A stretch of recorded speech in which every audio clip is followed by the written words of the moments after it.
Friends ఇక్కడ చూస్తే ఒక దగ్గర 15-20 పిల్లలు అయితే వ్యాపారం అయితే అయిపోయినాయండి. చూడొచ్చు అన్న అయితే మొత్తం అయితే కొనేసినాయంట, సోల్డ్ అయిపోయినాయి.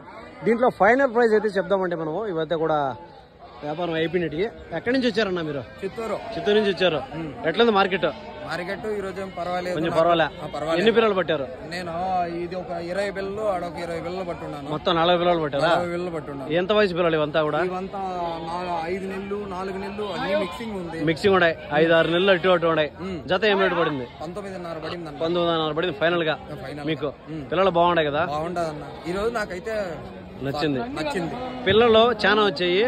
ఈ రోజు కొంచెం వ్యాపారస్తులు తగ్గినారు. అవునన్నా, రేట్లు కూడా కొంచెం తగ్గినాయి అనిపిస్తుంది.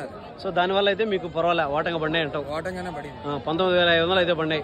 చిత్తూరు నుంచి వచ్చి 19,500 అంటే మీకు జత మీద ఆల్రెడీ 500 పెరుగుతుంది. ట్రాన్స్పోర్ట్ ఖర్చు ఇది మీకు ఖర్చు పెరుగుతుంది. ఒక 500 రూపాయలు పెరిగినా కూడా 20,000 రూపాయలతో పడింది అనమాట. ఆవిడ పిల్ల 10,000 రూపాయలు పడుతుంది. పిల్ల మీకు నచ్చిందంటే 10,000 పెద్ద ప్రాబ్లం కాదు. పిల్లలు అనేది మంచి పిల్ల సెలెక్ట్ చేసుకోవాలి మీరు. అది ఓకేనా? ఇప్పుడు మీ దగ్గర ఇంకా ఉంటాయి కదా ఇంటికాడ? ఓకేనా?